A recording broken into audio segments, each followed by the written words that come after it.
नमस्कार, मैं हूँ उपमा राम। इस वक्त साथियों मैं एक ऐसे विद्यालय के अंदर आया हुआ हूँ जो ये विद्यालय मेरे पीछे जो आपको दिख रहा है 2 कमरों का विद्यालय है। इसके अंदर 12 क्लास से चलती है, यानी कि ये पीओ चित्र है और इसके ऊपर लिखा हुआ है राजकीय उच्च माध्यमिक विद्यालय कड़वा सरौकी ढाणी।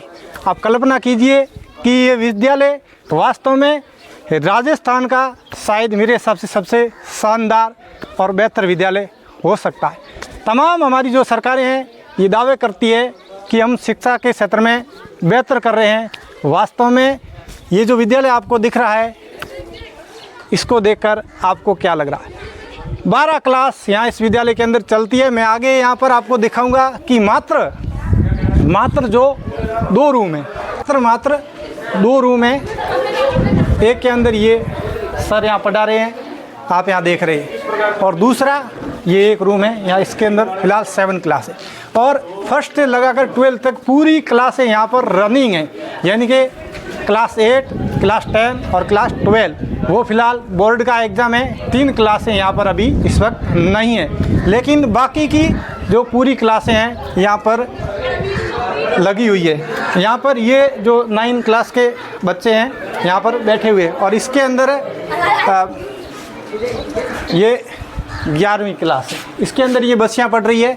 और एक बात है मैं आपको बताना चाहूँगा कि यहाँ ये जो कड़वा सरौकी ढाणी जो विद्यालय है, इसके इस तरफ मंदनावास है, तकरीबन 8 किलोमीटर की दूरी है, और इस तरफ भूखा भगत सिंह है, 8 किलोमीटर की दूरी है, और इस तरफ सेंडली और कालूड़ी है, यानी कि 8 किलोमीटर के नज़दीक यहाँ पर ऐसा कोई विद्यालय नहीं है जहाँ पर हमारा देश का ये भविष्य, ये बच्चियाँ बैठी हुई है। ये 8 किलोमीटर पैदल थार का एरिया है, लेकिन नहीं जा सकती। हालांकि सरकार ने साइकिलों की व्यवस्था तो करवाई है 9th के आगे, लेकिन अकेला सफ़र करना इन बच्चियों के लिए कितना मुश्किल हो रहा होगा। यहाँ पर मैं बताना चाहूँगा, महज इस वक्त मुझे 2 टीचर मिले। अब हम सर से भी बात करेंगे यहाँ पर टीचरों की जो संख्या है वो कितनी है, लेकिन ये एक विचारणीय विषय है कि यहाँ पर ये जो बच्चियाँ हैं वास्तव में क्या पढ़ेगी।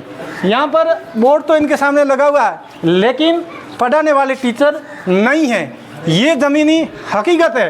एक तरफ सरकार ये दावे करती है बेटी बचाओ बेटी पढ़ाओ, लेकिन हमारी जो ये बेटियां हैं, हमारे जो बेटे हैं, ये हमारे देश का भविष्य है। आखिर कैसे पढ़ेंगे ये बच्चे और कैसे बढ़ेगा इंडिया? हम कहते हैं कि हम विश्व गुरु बनेंगे, लेकिन इस हालात से क्या ये बच्चे विश्व गुरु बनेंगे?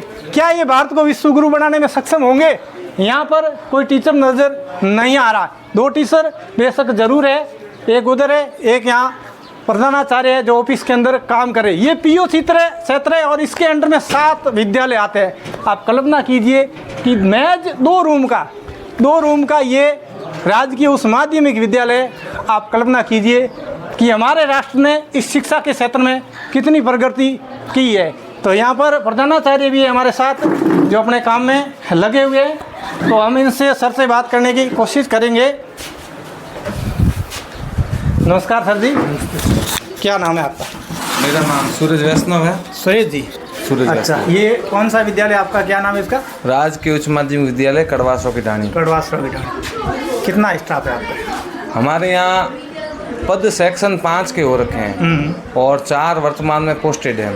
अच्छा, आज आप यहाँ पर 2 है, तो मैं और प्रदीप जी प्रेजेंट हैं। नाना राम जी गए हुए हैं ABL किट लेने, ABL किट और खेल सामग्री जो सिंदरी ऑफिस में आई हुई है वो लेने गए हुए हैं। और एक अध्यापिका है, वो अभी प्रतिनियुक्ति पे है जयपुर में।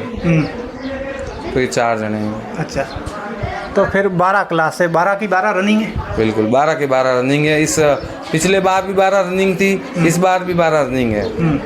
तो फिर यहाँ 4 टीचर है वर्तमान में? 4 टीचर 12 क्लास कैसे संभालते? अब ये होता है कि हमारे से जितनी कोशिश होती है वो कर लेते हैं, हमारे जितना हाथ पैर चला देते हैं, और 1 से 5 को साथ बैठा के पढ़ाते हैं और 11वीं 12वीं को पढ़ा देते हैं। बाकी कोई इधर उधर से ट्यूटोरियल बुलाने पड़ते हैं, जिसका खर्चा हम स्टाफ मिल के कर लेते हैं। 1 से 5 क्लास तक बच्चों को साथ में बिठाते हो, वो बिठा यानी कि रूम नहीं है? हमारे पास कमरे हैं कहाँ, ये अभी लास्ट निर्माण 2008 में हुआ था, उसके बाद यहाँ पे कोई ईंट नहीं लगी हुई है।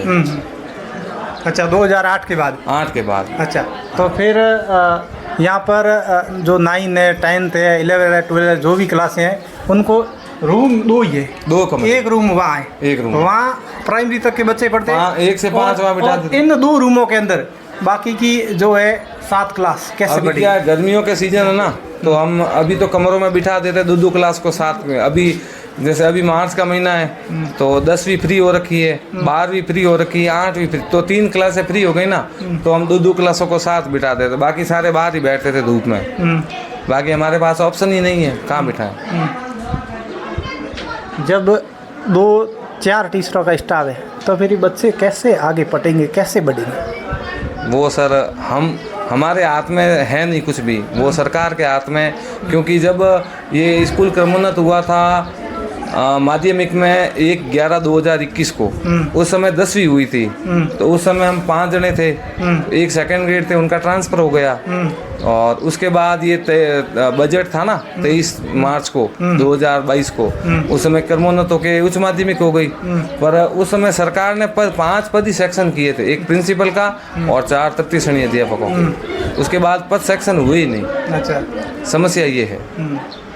बाकी जैसे इधर हमारे सेकंड ग्रेड के भी होने चाहिए थे, फर्स्ट ग्रेड के भी होने चाहिए थे, पर वो पद सारे यहाँ सेक्शन ही नहीं हुए अभी तक कोई। यहाँ बच्चे काफ़ी संख्या में है, बिल्कुल। लेकिन इसके नज़दीक दूसरा कोई सीनियर विद्यालय है? कोई नहीं है। यहाँ से भूखा भगत सिंह जाना हो तो 7 से 8 किलोमीटर है, और इधर जाना हो